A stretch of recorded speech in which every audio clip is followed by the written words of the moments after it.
तीन जगह का दर्शन। पहली, कहीं पर यज्ञ हुआ हो और बड़ा विशाल यज्ञ हुआ, बहुत विशाल।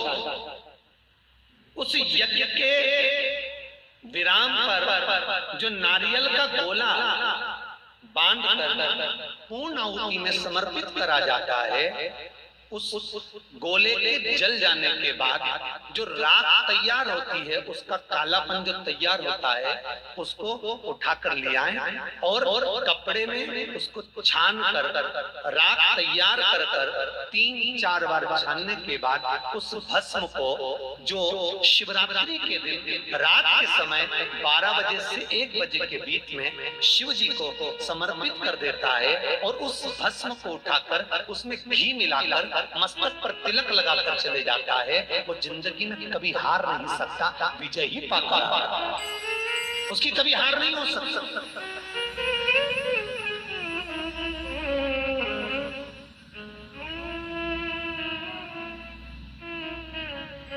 वो कभी हार नहीं सकता।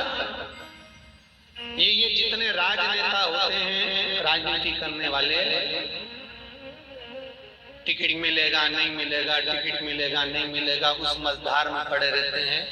शिव महापुराण की कथा कहती है वो भस्म विजेता को प्रदान करती है। आपको किसी से नहीं कहना, किसी के हाथ नहीं जोड़ना, केवल वो भस्म का तिलक लगाकर जिससे आपका काम निकालना है उसके सामने पहुंच जाए, आपको सुख अनुभव हो जाएगा, कार्य सिद्ध।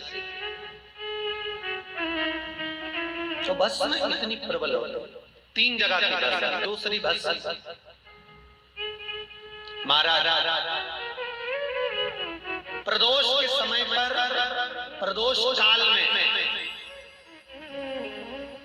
जिस दिन प्रदोष हो उस दिन प्रदोष काल के समय कोई गाय अपने बछड़े को दूध पिलाते समय जब पोटा कर दे, गाय गोबर कर दे, उस गोबर को हाथ नहीं लगाना है, उसी स्थान पर सूखने देना है।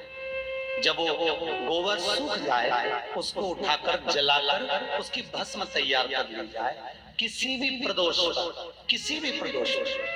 उस भस्म की राख तैयार कर शंकर भगवान को शाम को प्रदोष के काल में, प्रदोष के समय पर शंकर भगवान को एक वस्त्र में लेकर किसी मंदिर में भस्म चढ़ाकर उसी भस्म को उठाकर लेकर आ जाएं और जो दुकान, जो व्यापार, जो फैक्ट्री, जो काम आकर खड्डे में जा रहा है, नहीं चल रहा, बिल्कुल ठप होकर पड़ा हुआ है, उस भस्म को केवल दुकान में जाने से पहले दोनों साइड दाता और विधाता का नाम लेकर चढ़ा दी जाए और अंदर प्रवेश कर दिया जाए।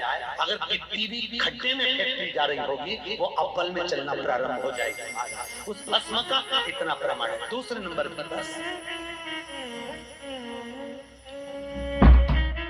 जिस चंदन को भगवान को लगा देने पर, कार्तिक महीने में भगवान को लगा देने पर जीते जी भगवान विष्णु, कृष्ण, राम एक बार गले लगा कर जाते हैं। वो कौन सा चंदन है?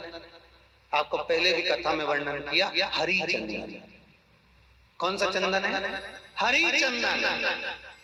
कार्तिक के महीने में हरिचंदन कैसे बनता है? तुलसी जब सूख जाती है, सूखी हुई तुलसी की जड़ धोकर रख लीजिए। कार्तिक के महीने में उसको सिलबट्टे पर घिसकर उसका चंदन बनाइए, उसमें थोड़ा सा कुमकुम मिलाइए, चंदन बनाकर कार्तिक के महीने में जो भगवान विष्णु के मस्तक पर तिलक लगाता है और अपने मस्तक पर भगवान का ही तिलक लगा लेता है, उसको जीते जी एक बार मेरा श्री हरि गले लगा लेता है, वो हरि चंदन।